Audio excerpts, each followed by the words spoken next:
It's the Scotty Myers Show. Hey there, welcome to this week's episode of the show. Hopefully things are going well with you. I had a good long weekend. Hopefully you did. Spent most of it painting. So when I say I had a good one, it was good in a way that it was productive. My wife and I got a lot of stuff done around the house, but I don't think long weekends are the time to do that kind of thing. It eats up your entire weekend, doesn't really feel like you had a break, and that's kind of where I sat. Sunday night came, and it was like, whoa, there went the weekend, and I spent it inside painting. So didn't have the most adventurous long weekend, but whatever, we got work done. I guess that's the positive. The downside is I've been dealing with a bit of a stuffy nose because it's allergy season, and I felt like, man, it's kind of odd. Like normally I don't get them till May, and I started reading some articles online that said annual allergy season is getting longer and worse. Rising temperatures and higher concentrations of carbon dioxide in the atmosphere are prolonging the pollen production seasons and increasing the amount of pollen that plants produce. So if you feel like the last couple of years your seasonal allergies have been worse, it's because they have been. And here's another, this one's minor, but still another little effect of climate change that nobody kind of thought about. Seasonal allergies will be worse. Now, trust me, when we talk about the effects of climate change, I think seasonal allergies very low on the list when you consider everything else that climate change does. But it's also the one that affects people directly. So maybe that's how you wake some people up. Because telling them that the polar ice caps are melting, they don't understand. They don't see the polar ice caps. It's too vague. They can't frame a reference. But when you say to them, hey, you know why you've been stuffed up for 4 months? Climate change. They may be caused to go, you know what, we need to do something about this because I fucking hate being stuffed up. Yeah, very low on the list, but it might be the thing that gets some people off their ass to do something. Anyway, that was my little rant on climate change and seasonal allergies. Whatever it takes to get people active and motivated, I guess, right? Well, 420 has come and gone, and in Canada, it was a bit of a milestone, 420. It was the first legal 420. Cannabis, marijuana, now legal in Canada. So this 420, you would think people would just be celebrating and there wouldn't be protests. But I read news reports where there were still some protests across Canada. I'm not sure what they were protesting. Maybe the way the government has legalized it, especially in certain areas. Where it is all government controlled on how you can buy and sell it. Like nobody can open a licensed, dispensary. It's all controlled by government corporations, as it were. So maybe that's what they were protesting. I'm not sure. I know science has proven that marijuana can slow your reaction time to things, but it's been legal since October. So if the people aren't reacting to it being legal yet, that's a little ridiculous.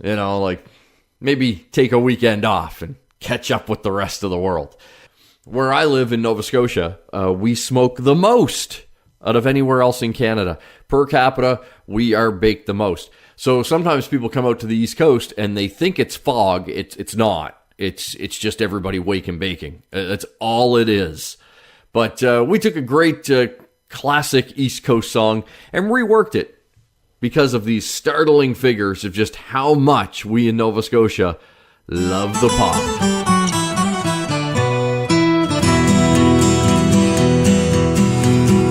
We're baked in Nova Scotia, so have another toke. We'll puff and pass that doobie.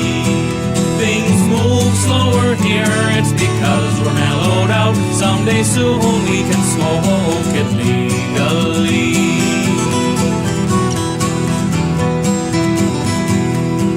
Now no one would have ever guessed. Turns out Nova Scotians love the green. When it comes to broken up. We're sure we're the best. This could be why we aren't very mean. We're baked in Nova Scotia, so have another toe. We'll puff and pass that doobie. Things move slower here, it's because we're mellowed out. Someday soon we can smoke it legally.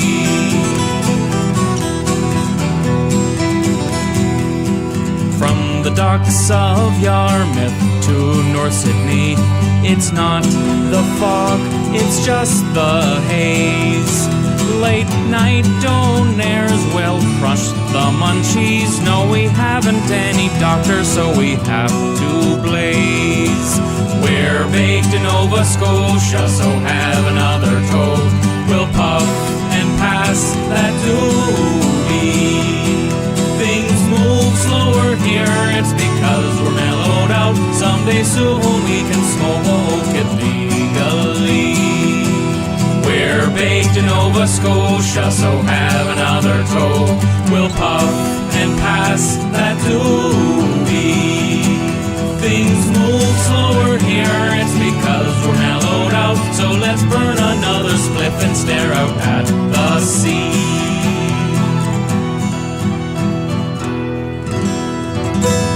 An iconic piece of machinery turned 30 this past week, and I can't believe it's 30 years old. I still have mine. The Game Boy, the original Game Boy, turned 30 this past week. It is like the third best-selling console of all time. It sold about 119 million Game Boys back in the day. That's right next to PlayStation 2 and the Nintendo DS. It's an icon. You see that Game Boy design, you know exactly what it is. I loved Game Boy. And you think about the games that launched Game Boy, right? It was like Tetris. Just a little block game. That's what most people were playing on it. I mean, now we play all this shit on our phones, but, really, the Game Boy was kind of the open door to mobile gaming. It was really, really cool. So, happy 30th birthday to the Game Boy. And of course, they had, all kinds of different variations of the Game Boy. They started bringing out Game Boy Color and all that. But do you remember Virtual Boy? Man, that was bad. Like, not everything Nintendo did back in the day was gold. Virtual Boy, that was terrible. That was really, really bad. While Game Boy, a great console, hands down one of the best of all time. Not my favorite. My favorite is still and always will be the Sega Dreamcast. Something about that system I just absolutely loved and adored. I think how much it was ahead of its time was kind of what got me on that one. What is your favorite system of all time? You can share with me. Facebook, The Scotty Mars Show on Instagram, The Scotty Mars Show, at Scotty Mars on Twitter. We'll see where my choice of the Dreamcast lands. On to the big geek news of the week. And of course, Avengers Endgame opens this week. Keep your eyes open on the YouTube channel. I will have a review. I'm going to see it tomorrow night at 6:30. So as soon as I get out of the movie, I will post a video review. Spoiler free. Don't worry about that. I'm not going to ruin it for anybody. But I will give you my impressions of Avengers Endgame, which so far has a damn near perfect Rotten Tomatoes score. And I see that, and it's great, and it's impressive, and all the comments on the movie that I've read so far are that it is amazing and a masterpiece and all those things. But did we expect anything else? Like, did we really expect anybody in the press to come out and say this movie, which some are saying could make $1 billion worldwide opening weekend, did we expect anybody to come out and say that it was a steaming pile of dog shit? No. I mean, you're going to get destroyed by diehard Marvel fans if you say that. And you know what? It's not worth it. Just say it's good. And I always take critics' comments with a grain of salt, positive or negative. And do that with mine too, like when I post the video with my initial thoughts after I see it tomorrow night, that's not the gospel. Always make up your own mind. Never let a critic determine your thoughts on a film. Now, having said all that, as we sit here and Endgame is upon us, it is worth taking a moment and really thinking about what Marvel accomplished with their cinematic universe up to this point. And if they really do change it going forward with the events of Endgame, we may not see this type of success again. What they did with Iron Man forward, the 21, 22 movies, is really unprecedented and a staggering achievement. Now, you can make criticisms that not everyone was great. Some of the films were, maybe a little lackluster or average at best. But we're talking about a body of, 20 plus movies. They're not all going to be, the Winter Soldier or Black Panther, or, they're not all going to be at that level. Some of them are going to be a little lower than that. Thor: The Dark World, for example.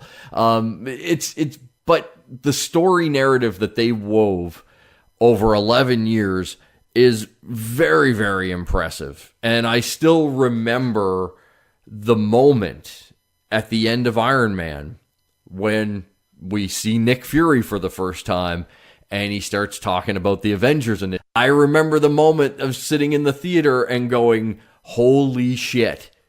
Is this really what we're doing? Is this what we're really building towards? And then as that kind of, played out over the next bunch of movies, you got super invested in these characters. So as we sit here, as I say, with Endgame upon us, it is worth noting and taking a moment and thanking Marvel and all the brilliant minds, actors, writers, producers, directors that have put together something we'll never see again, I don't think. I think if, as I said, this really does change the MCU going forward, I think this is the high watermark for it, and it's been a hell of a ride. I can't wait to see Endgame. Again, check the YouTube channel, Scotty Mars Show, for the video review right after I get out of the movie tomorrow night.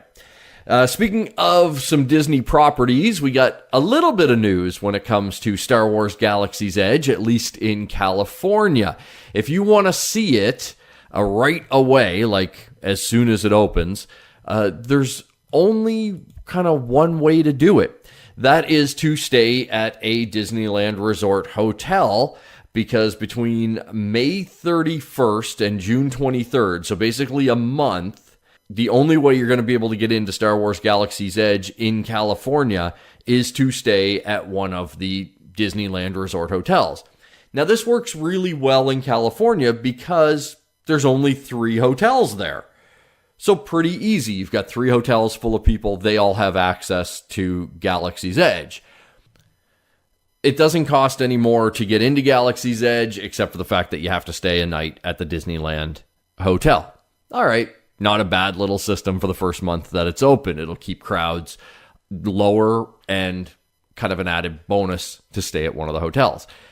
They haven't said whether or not they're going to implement this when it opens August 29th in Florida, but I don't think they can use the same system because, as I said, there's only 3 hotels at Disneyland in California, and in Florida, I don't know how many there are, but there's a lot more than 3 Disney World Resort hotels. So I don't think they'll be able to make that system work in Florida unless they just pick select hotels. Like maybe they pick, 3, 4, 5 Disneyland Resort hotels, and those will be the ones that will have Galaxy's Edge access. Now, of course, reservations are going to book up quick, fast.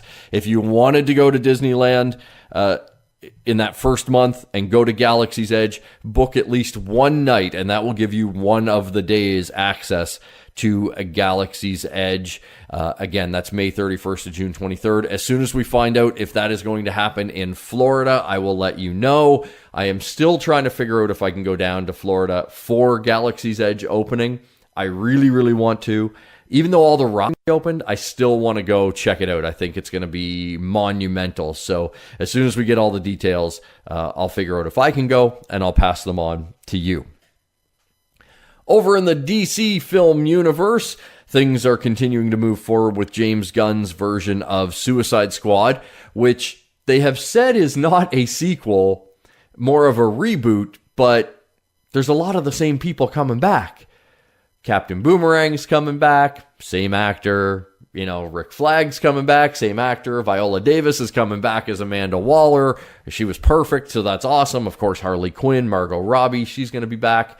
So in my mind, it feels like a sequel. Maybe they're rebooting the tone of it and making it fit more into the DC cinematic universe that seems to be really finding its legs now after your Wonder Woman, Aquaman, and Shazam. So maybe that's why they're not calling it a sequel, but there's a lot of people returning. One person we know that was heavily rumored to be joining Suicide Squad that won't be is Dave Bautista. He plays Drax in the Guardians of the Galaxy films. Loves working with James Gunn. Was one of the most vocal people about him getting reinstated to do Guardians 3, which he has been.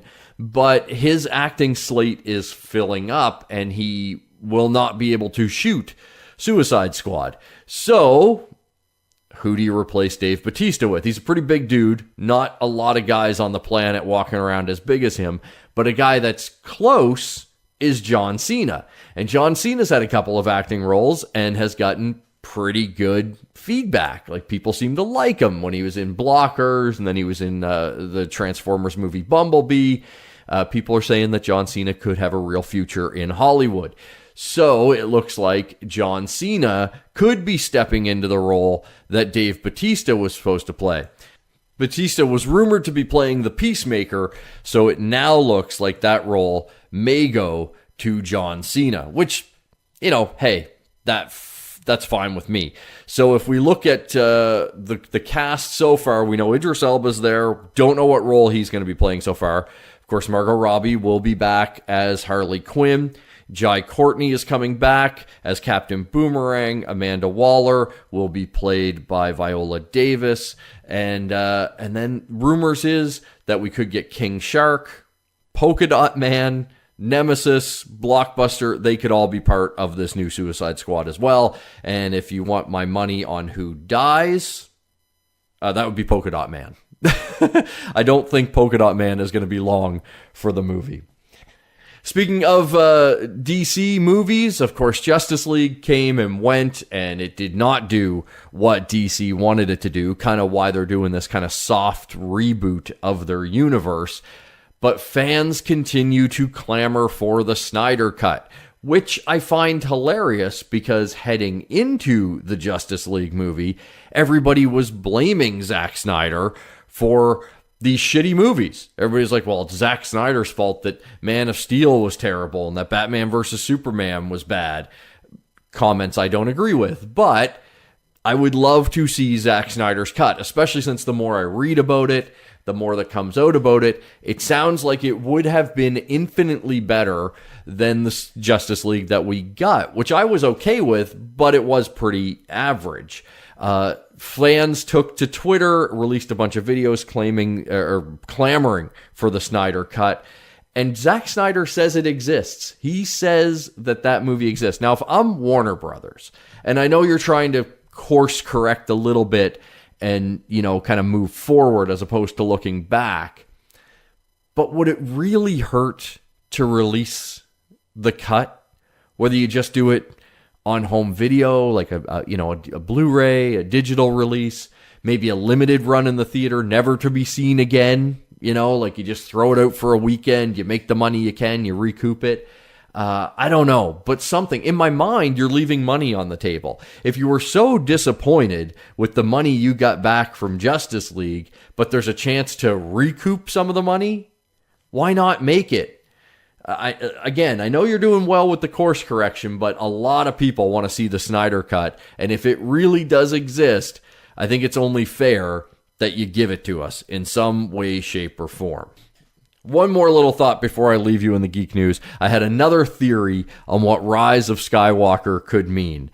That title has been playing in my head so much. Of course, I gave you my previous thought where the Jedi are done and it kind of forms a new group going forward called Skywalkers in honor of Luke. Like anybody like Rey and anybody that picks up force powers going forward on the light side could be just referred to as Skywalkers. That was my first theory. My other theory now that cropped into my head was we heard Palpatine's laugh in the trailer. So we know the Emperor's coming back, and that would appear that he figured out how to cheat death, which is how he swayed Anakin to the dark side. What if Anakin also figured out how to cheat death, and the rise of Skywalker is Anakin coming back? Just another thought that popped into my head. Thanks for checking out the show this week. Don't forget to follow us on our social media pages, The Scotty Mars Show on Facebook and Instagram, at Scotty Mars on Twitter, Scotty Mars on YouTube.